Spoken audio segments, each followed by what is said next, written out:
আসসালামু আলাইকুম সবাইকে আরও একবার স্বাগতম হোম ব্লগ কুকিংয়ে নতুন একটা রেসিপি দেখার জন্য। আশা করি কাছে কিংবা দূরে, দেশ কিংবা বিদেশ, যে যেখান থেকে আমার ভিডিওটা দেখতেছেন, আল্লাহ তাআলার অশেষ মেহেরবানিতে অনেক অনেক ভালো আছেন, সুস্থ আছেন, নিরাপদ আছেন।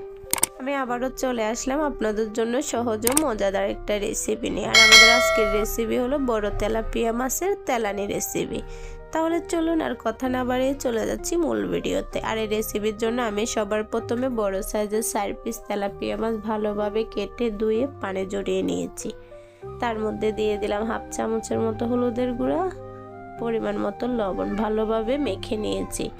এখন এর মধ্যে আমি অ্যাড করে দিব 1 ফাল্লা লেবুর রস। আপনারা হয়তো বলতে পারেন লেবুর রসটা কেন? লেবুর রসটা দিলে মাছটা একে তো ভাঙে না, দুইও হচ্ছে মাছে কোনো ধরনের গন্ধ থাকলে সেটা চলে যায়, আর মাছটার টেস্ট একেবারে অন্য ধরনের হয়। যে কোনো মাছ এভাবে লেবু দিয়ে মেখে রান্না করে দেখবেন, খেতে দুর্দান্ত লাগে, কোনো ধরনের গন্ধই লাগে না। মাছটা মেখে আমি 10 মিনিটের মতো রেস্টে রেখে দিয়েছি। চলে আসলাম রান্নায়। চুলে একটা ফ্যান বসিয়ে দিয়েছি, তার মধ্যে দিয়ে দিলাম 1/3 কাপের মতো সরিষার তেল। আমি আজকে রান্নাটা সরিষার তেল দিয়ে করতেছি, আপনারা চাইলে এখানে সাদা তেলটাও ব্যবহার করতে পারেন। তেলটা গরম হয়ে গেছে, এর মধ্যে আমি এক এক করে মাছগুলো ছেড়ে দিয়েছি। মাছগুলো আমি উল্টে পাল্টে লাল লাল করে ভেজে নেব। বেশি লাল লাল করব না, জাস্ট মিডিয়াম করে তুলে নেব। আপনারা যারা আমার সাথে ভিডিও দেখতে দেখতে ভিডিওর এই পর্যায়ে চলে এসেছেন, এখন একটা লাইক দেন না, লাইক দিতে ভুলে গেছেন, প্লিজ দয়া করে ছোট্ট একটা লাইক দিয়ে ফুল ভিডিওটা কন্টিনিউ করার অনুরোধ রইল। আশা করি ভিডিওটা আপনাদের ভালো লাগবে। মাছটা ভেজে আমি তেল ঝরিয়ে তুলে নিয়েছি। এখন ওই তেলের মধ্যে দিয়ে দিচ্ছি হাফ কাপের মতো পেঁয়াজ কুচি। আর এই তেলানি রান্নাটা পেঁয়াজটা একটু বেশিই লাগে। পেঁয়াজটা নেড়ে ছেড়ে ভেজে পেঁয়াজের কাঁচা গন্ধটা ছাড়িয়ে নিয়েছি। এখন এর মধ্যে অ্যাড করে দিচ্ছি 2টা তেজপাতা, আর দিয়ে দিব 3-4টা এলাচ, 2 টুকরো দারচিনি। আর এই গোটা মশলাটা দেওয়ার কারণে মাছের টেস্টটা একেবারে অসাধারণ হয়, আর ফ্লেভারটাও হয় দুর্দান্ত।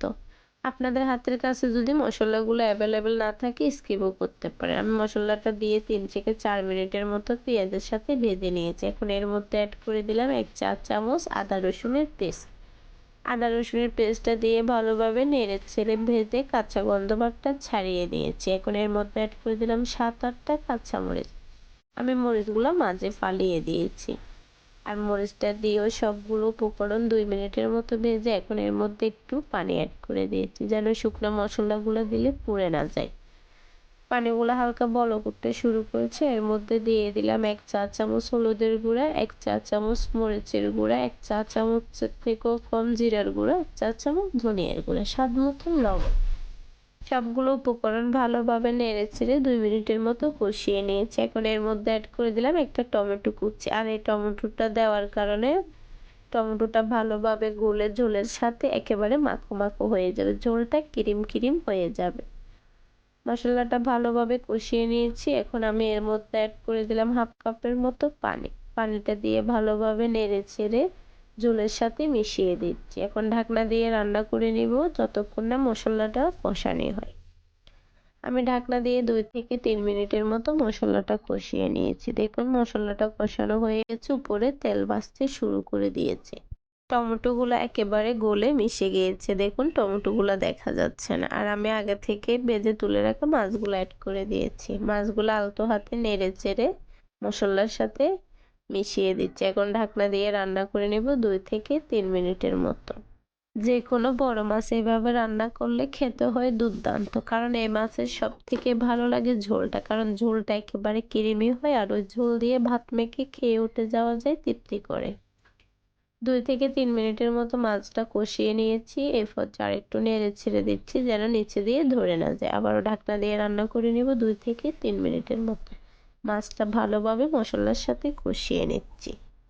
ফিরে আসলাম 2 থেকে 3 মিনিট পর। দেখুন মাছটা খুব সুন্দর করে কষানো হয়ে গেছে, উপরে লাল কালারের তেল ছেড়ে দিয়েছে। এই পর্যায়ে আমি ঝোলের জন্য পরিমাণ মতো পানি দিয়ে দিচ্ছি।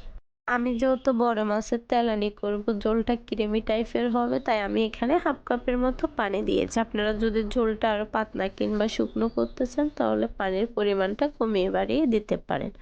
আর দিয়ে দিলাম 4-5টা আস্ত কাঁচামরিচ, দিয়ে দিচ্ছি উপর থেকে একটু পেস্ট ধনিয়া পাতা কুচি। ঢাকনা দিয়ে রান্না করে নেব 3 থেকে 4 মিনিটের মতো। ফিরে আসলাম 3 থেকে 4 মিনিট পর। এই পর্যায়ে আমি আরেকটু আলতো হাতে নেড়ে দিচ্ছি, যেহেতু ঝোলটা ঘন যেন কোনোভাবে নিচে দিয়ে ধরে না যায়। আর যে কোনো জিনিস ছেঁকা লেগে গেলে খেতে একেবারেই ভালো লাগে না, ফ্লেভারটা নষ্ট হয়ে যায়। মাছ থেকে যে কত সুন্দর একটা ফ্লেভার বের হয়েছে, বাসায় রান্না না করলে বুঝতেই পারবে না। সেই সাথে স্বাদের কথা নাই বা বললাম।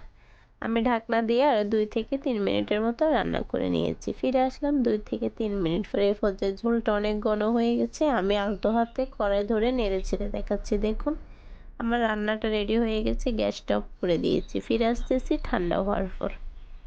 দেখুন দেখতে কতটা সুন্দর ও লোভনীয় দেখাচ্ছে, খেতেও হয়েছে দুর্দান্ত। আর ঝোলটা একবার দেখুন একেবারে ক্রিম। আর এই ঝোল দিয়ে তৃপ্তি করে ভাত মেখে খেয়ে উঠে যাওয়া যায়, মাছের প্রয়োজনও হয় না। আমি তো বলবো বাসায় একবার হলো এই রেসিপিটা করে দেখবেন। আর আমি গ্যারান্টি দিয়ে বলতে পারি এই রেসিপিটা একবার রান্না করলে মাছের অন্য সব রেসিপি ছেড়ে বারবার এটাই রান্না করবেন।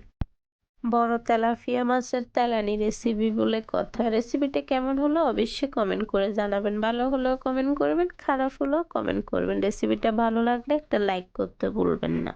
আজকের জন্য এটুকু। সবাই অনেক অনেক ভালো থাকবেন, সুস্থ থাকবেন। আল্লাহ হাফেজ।